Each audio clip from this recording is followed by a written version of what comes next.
Hello friends, welcome to my YouTube channel. आज मैं आप लोगों को यह विविध से शुरू कर रहा हूँ। पहला क्वेश्चन है, भारत में वह महान एकता करता था जिसने केवल दूसरों को सहिष्णु ही नहीं बनाया अपितु अपितु उनको अपने मित्रों और साथियों में आपसी जिम्मेदारी के साथ भी स्वीकार करवाया था। यह किसने कहा था? तो ये बाल गंगाधर तिलक, सुभाष चंद्र बोस, राजेंद्र प्रसाद। उपयुक्त में से एक से अधिक, उपयुक्त में से कोई नहीं। तो ये उपयुक्त में से कोई नहीं हो जाएगा। इसका आंसर देख लेते हैं। जवाहरलाल नेहरू ने महात्मा गांधी को श्रद्धांजलि देते हुए वक्त कहा था कि भारत में वह महान एकता करता था जिसने केवल दूसरों को सहिष्णु ही नहीं बनाया अपितु उनको अपने मित्रों और साथियों में आपसी जिम्मेदारी के साथ भी स्वीकार करवाया था। जबकि बाल गंगाधर तिलक एवं सुभाष चंद्र बोस की मृत्यु गांधी जी से पहले ही हो चुकी थी, अतः कोई भी विकल्प सही नहीं है। इसीलिए इसका क्या हो जाएगा? नन ऑफ द एबव हो जाएगा। नेक्स्ट क्वेश्चन है, दक्षिण अफ्रीका में महात्मा गांधी किस स्थान से दक्षिण अफ्रीका में महात्मा गांधी किस स्थान से कार्यकर्ताओं की मार्च यात्रा का नेतृत्व कर रहे थे? तो डरबन के ट्रांसवाल तक, न्यूकेसल से डरबन तक, न्यूकेसल से ट्रांसवाल तक। उपयुक्त में से एक से अधिक, उपयुक्त में से कोई नहीं। तो ये क्या हो जाएगा? उपयुक्त में से कोई नहीं हो जाएगा। 1913 में दक्षिण अफ्रीका की एक कोर्ट ने ईसाई रीति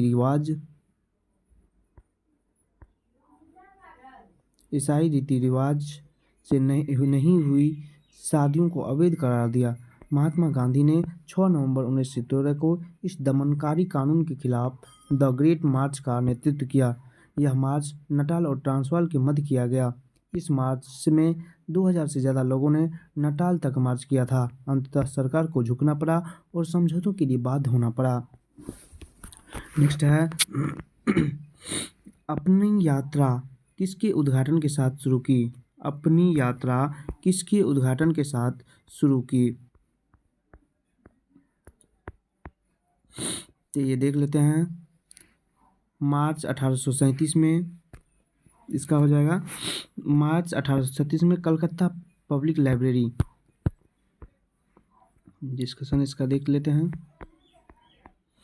भारत के राष्ट्रीय पुस्तकालय ने अपनी यात्रा को 21 मार्च 1936 को कलकत्ता सार्वजनिक पुस्तकालय की स्थापना के साथ आरंभ की। कलकत्ता सार्वजनिक पुस्तकालय को बाद में इंपीरियल लाइब्रेरी के साथ मिला दिया गया। इसको इंपीरियल लाइब्रेरी 1903 में जनता के लिए खोल दिया गया। स्वतंत्रता प्रांत 1948 में इंपीरियल लाइब्रेरी नाम में परिवर्तन अधिनियम के द्वारा इंपीरियल लाइब्रेरी से क्या हो गया? इंपीरियल पुस्तकालय के स्थान पर राष्ट्रीय पुस्तकालय अस्तित्व में आया। नेक्स्ट है, अंग्रेज ने भारत पर लंबे समय तक राज कैसे किया? तो कैसे? बांटो और राज करो नीति के कारण। कैसे किया? बांटो और राज करो नीति के कारण। अंग्रेज ने भारत पर लंबे समय तक शासन करने के लिए बांटो और राज करो की नीति का सहारा लिया। शुरू में हिंदू और मुसलमानों को लड़ाया गया, उसके बाद हिंदुओं को भी आपस में दलित और पिछड़ों के आधार पर लड़ाया गया। मार्ले मिंटो सुधार, मॉन्टेग्यू चेम्सफोर्ड सुधार, मुस्लिम लीग की स्थापना, सांप्रदायिक पंचाट आदि इसके प्रमुख उदाहरण है। नेक्स्ट है,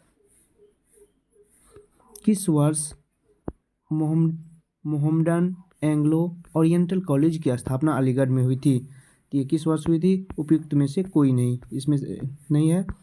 इसका आंसर देखते हैं। 1877 ईस्वी में सर सैयद अहमद ने अलीगढ़ में मोहम्मडन एंग्लो ओरिएंटल कॉलेज की स्थापना की। उनका उद्देश्य ब्रिटिश शिक्षा प्रणाली के अनुरूप एक कॉलेज का निर्माण करना था, लेकिन इसके इस्लामी मूल्यों से समझौता किए बिना। नेक्स्ट है, महात्मा गांधी का राजनीतिक गुरु कौन था? दादा भाई नौरोजी, एम.जी. रानडे, सुरेंद्रनाथ बनर्जी।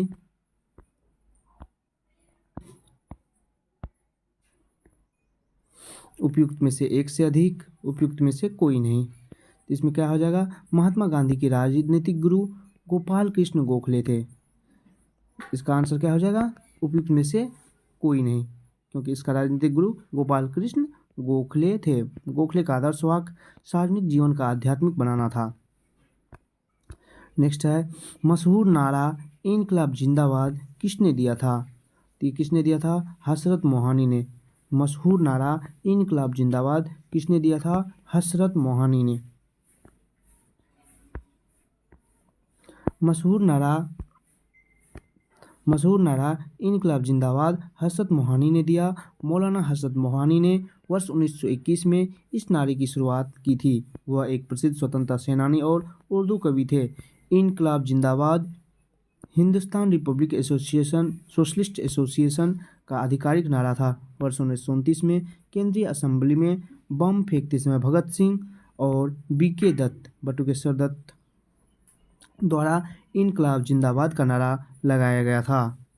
नेक्स्ट है इनमें से कौन अहरार आंदोलन से संबंधित थे? तो अहरार आंदोलन से कौन संबंधित थे? हसन इमाम। अहरार आंदोलन से कौन संबंधित है? हसन इमाम। अहरार आंदोलन की स्थापना 1910 में हो गई थी। इसका नेतृत्व मौलाना मोहम्मद अली, हकीम अजमल खान, हसन इमाम और मजहर उल हक ने किया था। अहरार आंदोलन के नेता लखनऊ समझौते 1916 के खिलाफ थे। नेक्स्ट है पुनर्गठन आयोग का गठन। 1953 में राज्य पुनर्गठन आयोग का गठन किसकी अध्यक्षता में हुआ था? तेज बहादुर सप्रू, सर फजल अली, वल्लभ भाई पटेल, उपयुक्त में से एक से अधिक, उपयुक्त में से कोई नहीं।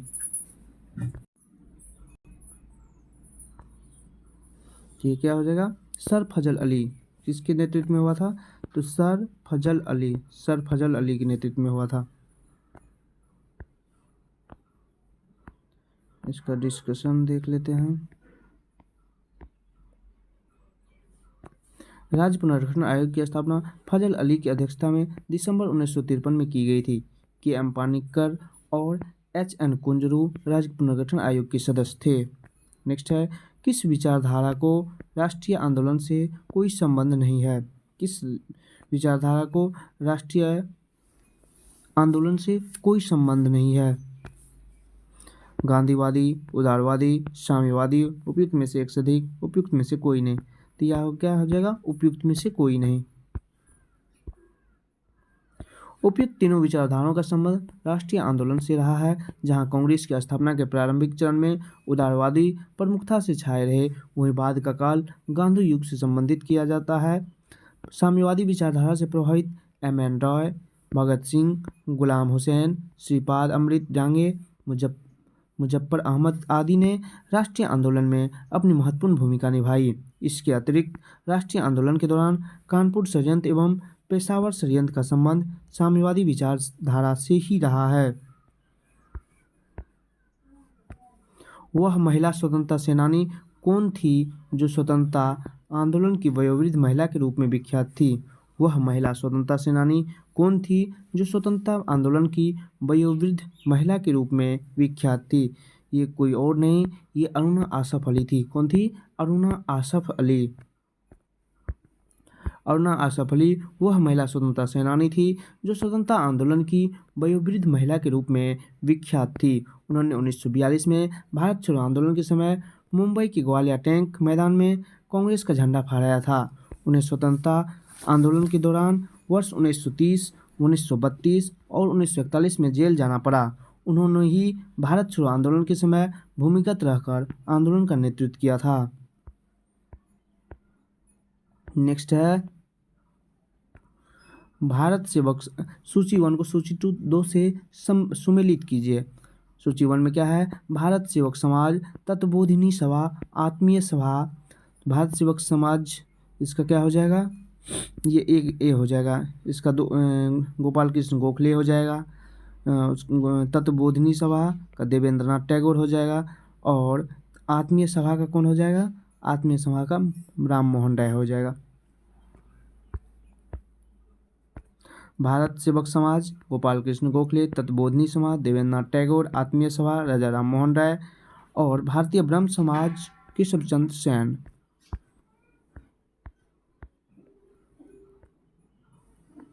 नेक्स्ट है अंबाबाई एक स्वतंत्रता सेनानी भारत की किस राज्य की थी? अंबाबाई एक स्वतंत्रता सेनानी थी, वो भारत की किस राज्य की थी? तो कर्नाटक की। अंबाबाई एक स्वतंत्रता सेनानी भारत के कर्नाटक राज्य की मूल निवासी थी। उन्होंने उडुपी में शराब और विदेशी कपड़ों की दुकानों का विरोध किया। 12 वर्ष की आयु में इनका विवाह हो गया था एवं 16 वर्ष की आयु में उन्होंने अपने पति को खो दिया। इसके बाद वह भारतीय स्वतंत्रता की लड़ाई में शामिल हो गई। नेक्स्ट है, भारत के स्वतंत्रता संग्राम के दौरान निम्नलिखित घटनाओं पर विचार कीजिए। होम रूल आंदोलन, खेरा सत्याग्रह, सूरत विभाजन, पार्लियामेंटो सुधार। ऊपर दी गई घटनाओं का निम्नलिखित में से कौन सा सही कालानुक्रमिक क्रम है, मतलब कौन सा पहले घटना घटित हुआ है।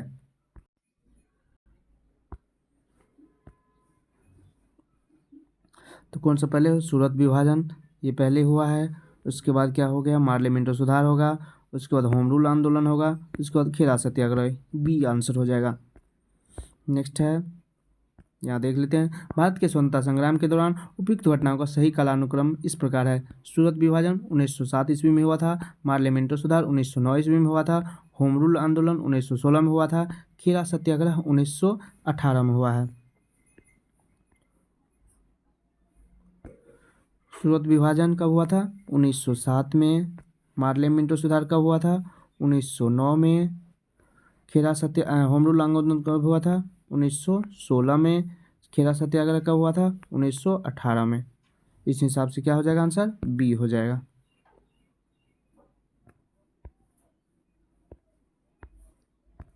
नेक्स्ट है, निम्नलिखित में से कौन सा यूनेस्को विश्व धरोहर स्थल नहीं है। कुतुब मीनार है, लाल किला है, इंडिया गेट नहीं है। क्या नहीं है, इंडिया गेट।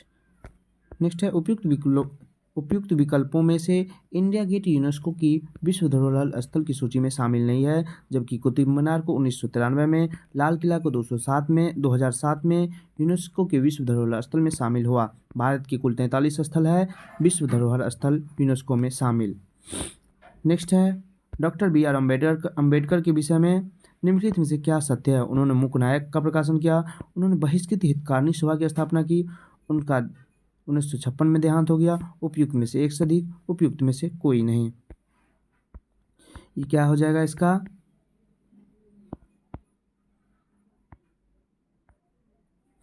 उपयुक्त में से एक से अधिक इसका आंसर हो जाएगा, एक से अधिक हो जाएगा। डॉक्टर बी आर अम्बेडकर का जन्म 14 अप्रैल 1891 को महू मध्य प्रदेश में हुआ। इनके पिता का नाम रामजी मालोजी सकपाल और माता का नाम भीमाबाई था। अम्बेडकर ने मूक नायक का प्रकाशन किया था। उन्होंने बहिष्कृत हितकारिणी सभा का स्थापना की थी। बी आर अम्बेडकर का देहांत 1956 ईस्वी में नई दिल्ली में हुआ था। उपयुक्त में से एक से अधिक से उत्तर सही है। नेक्स्ट है, सूची 1 को सूची 2 से सुमेलित कीजिए और सूचियों के नीचे दिए कूट से सही उत्तर चुनिए। गरीबी हटाओ, लोकतंत्र बचाओ, जोतने वालों भूमि को, तेलुगुओं की स्वाभिमान की रक्षा,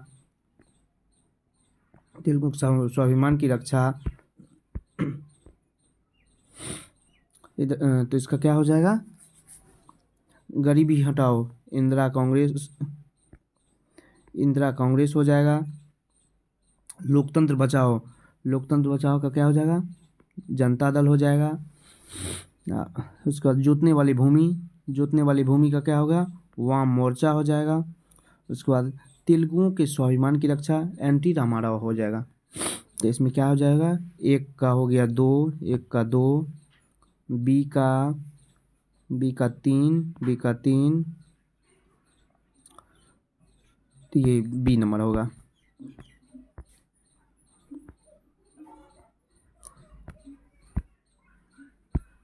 गरीबी हटाओ इंदिरा कांग्रेस, लोकतंत्र बचाओ जनता दल, जोतने वाली भूमि वाम मोर्चा, तेलुगुओं के स्वाभिमान की रक्षा एनटी रामाराव। नेक्स्ट क्वेश्चन है 1938 में किसकी अध्यक्षता में राष्ट्रीय योजना समिति का स्थापना की गई थी। किसकी अध्यक्षता में की गई थी, जवाहरलाल नेहरू की अध्यक्षता में। किसकी अध्यक्षता में, जवाहरलाल नेहरू की अध्यक्षता में। 1938 में जवाहरलाल नेहरू की अध्यक्षता में राष्ट्रीय योजना समिति की स्थापना की गई थी। राष्ट्रीय योजना समिति एनपीसी की स्थापना सुभाष चंद्र बोस की पहल पर की गई थी। इसकी स्थापना से ही स्वतंत्रता के लिए राष्ट्रीय संघर्ष में वाम राजनीति के प्रभाव का समावेश हुआ था। तो इसका 1938 में क्या हो जाएगा, सी जवाहरलाल नेहरू। 1938 में किसकी अध्यक्षता में राष्ट्रीय योजना समिति की स्थापना की गई थी, जवाहरलाल नेहरू। नेक्स्ट देखते हैं। नेक्स्ट इसके बाद भूगोल है। यहाँ तक हमारा हिस्ट्री का सेक्शन था जो कि खत्म हो गया है। यहाँ से क्या हो गया, हिस्ट्री खत्म हो गया है। अब इसके बाद